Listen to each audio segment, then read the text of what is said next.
It was a crisp autumn morning, and the lobby of Crestwood National Bank was bustling with activity. Employees in sharp suits moved briskly behind polished counters, while customers, some impatient and others simply passing time, waited in line.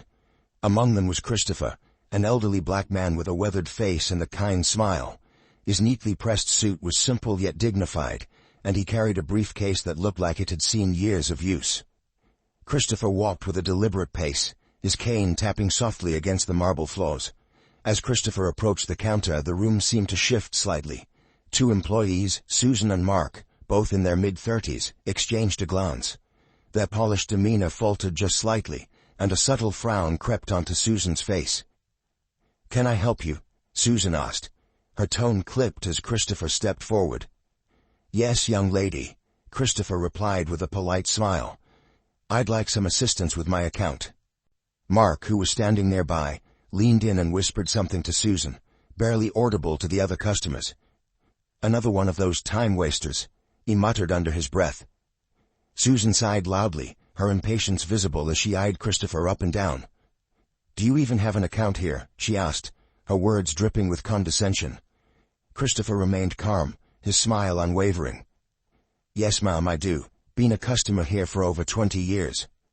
"Right," Susan replied skeptically. "Well, we'll need to see some ID." Christopher reached into his pocket and pulled out his wallet, handing over his identification with steady hands. Susan took it and squinted at it, her expression remaining dubious. "You sure this is your account?" Mark interjected, stepping closer. "We've had some incidents before." Christopher raised an eyebrow, but his voice remained calm. "I'm certain, young man. I've been banking here since before you started working." The subtle insult didn't sit well with Mark. He scoffed and muttered, "Some people think they can just walk in here and waste our time." Susan, emboldened by Mark's attitude, pushed the ID back across the counter. "Look, sir, we're very busy today.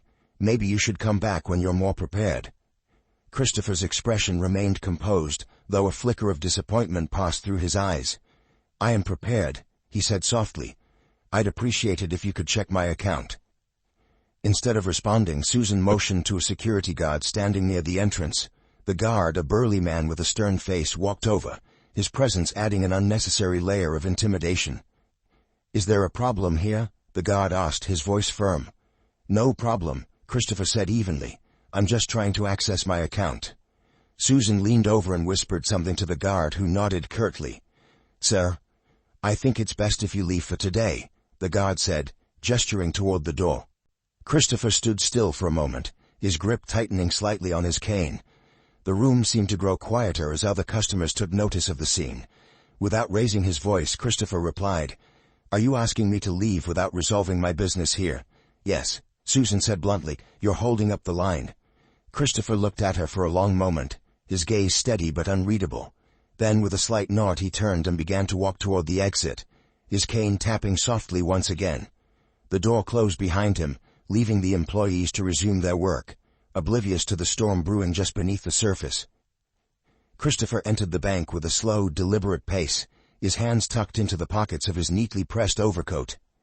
His posture was slightly stooped with age, but his eyes carried a glint of wisdom and experience. It was late afternoon, and the bank was bustling with activity.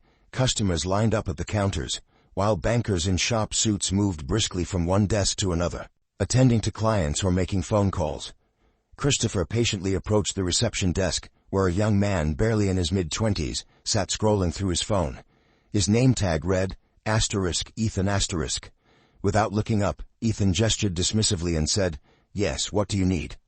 Christopher offered a polite smile. "Good afternoon. I was wondering if I could speak to someone about opening a corporate account. I have some business matters to discuss." Ethan finally looked up, his expression immediately turning cold. He scanned Christopher's appearance, the slightly worn coat, the old-fashioned hat, the absence of a briefcase or luxury watch, and his face twisted into a smirk. "Corporate account.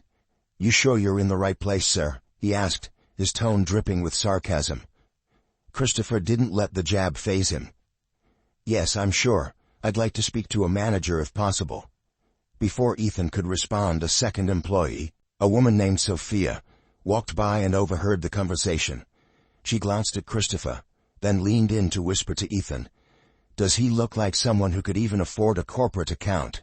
Probably just wasting our time. Christopher caught the remark, but chose to remain composed.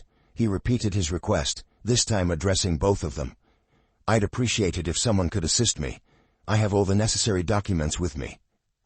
Ethan exchanged a glance with Sophia, rolling his eyes. Look, sir, this is a high-end financial institution. We don't have time for whatever it is you're trying to do here.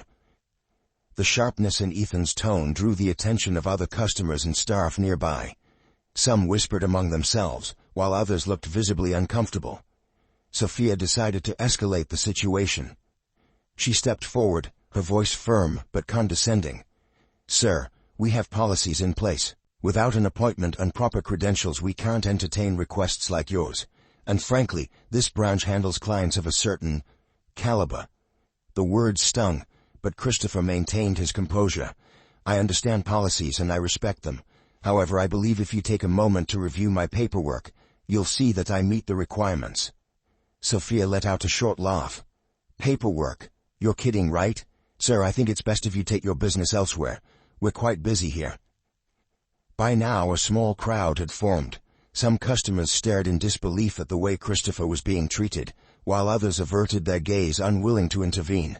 A middle-aged woman whispered to her companion, "Why are they treating him like that? He hasn't done anything wrong." Ethan, sensing the growing tension, decided to end the interaction. "All right, that's enough," he said loudly. "Sir, I'm going to have to ask you to leave. You're disrupting the workflow here." Christopher hesitated, glancing around at the onlookers. His calm demeanor never wavered, but there was a flicker of disappointment in his eyes. He reached into his coat pocket and pulled out a neatly folded document. "Perhaps if you look at this, it might clear up any misunderstandings." Ethan barely glanced at the paper, before pushing it back toward Christopher. "I said leave, we don't have time for this." Sophia nodded in agreement, stepping closer to Christopher, as if to physically usher him out. "You heard him. This isn't the place for you." At that moment, a third employee, a junior banker named Mia, stepped forward hesitantly. She had been watching the interaction from her desk and felt increasingly uncomfortable with how things were unfolding. "Maybe we should just take a look at his documents," Mia said softly, addressing Ethan and Sophia. "It won't hurt to check." Ethan shot her a glare. "Mia, stay out of this. We know what we're doing." But Mia persisted, her voice firmer this time. "He's not causing any trouble. He's just asking for assistance. Isn't that our job?" Sophia turned to Mia, her tone icy. "Mia, if you want to waste your time, go ahead. But don't expect us to entertain every random walk-in who thinks they can open a corporate account." The tension in the room was palpable. Christopher, sensing the hostility, decided to step back. "It's all right," he said quietly. "I didn't mean to cause a scene. I'll take my business elsewhere." He turned to leave, his steps slow but dignified.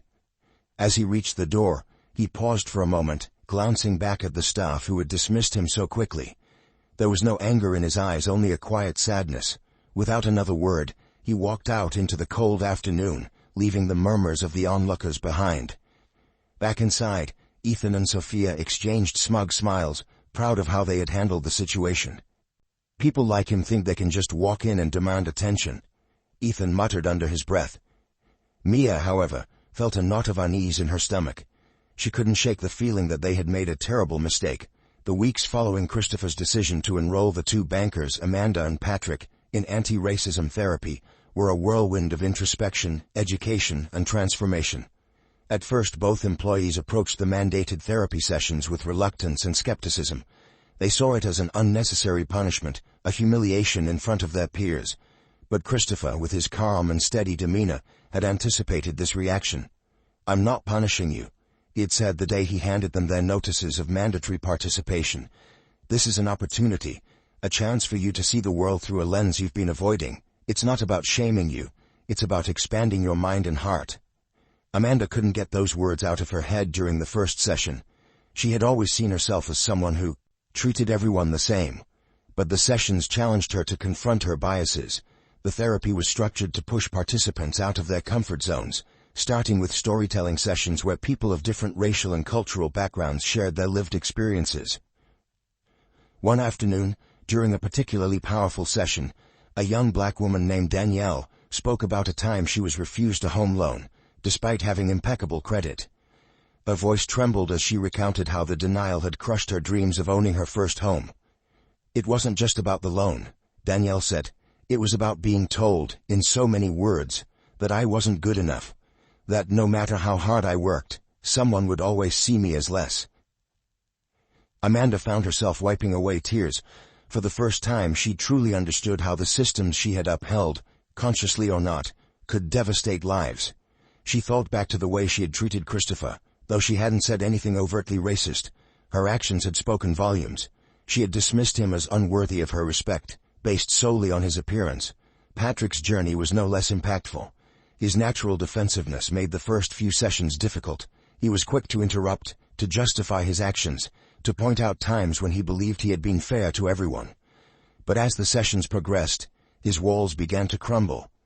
One day, the therapist asked the group to participate in a role reversal exercise.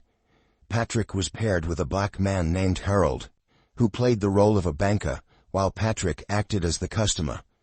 Harold treated Patrick with the same coldness and disdain that Patrick had often shown to others, adding an air of condescension that hit Patrick like a punch to the gut.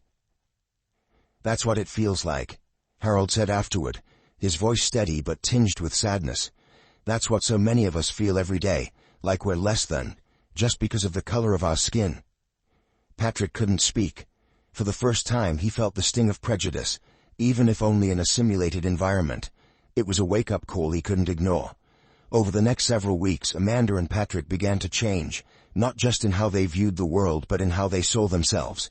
They started to recognize their privilege, their blind spots, and the harm they had caused, both intentionally and unintentionally. The therapy sessions were difficult and often uncomfortable, but they were also deeply transformative.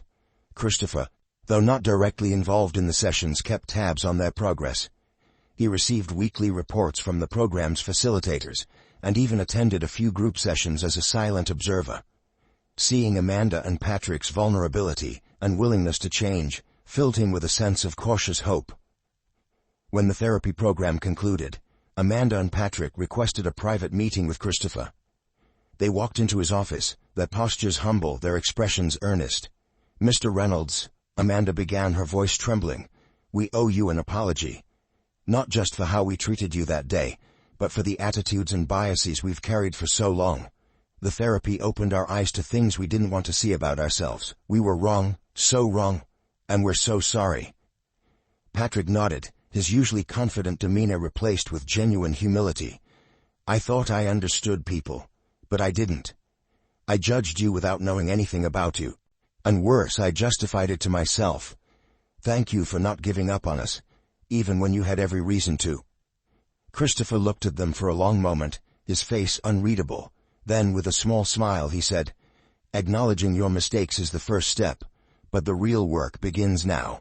Change isn't about words, it's about actions.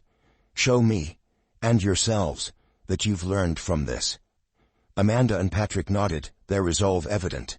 Several months later, Christopher decided to host a small gathering at the bank to celebrate the progress Amanda and Patrick had made.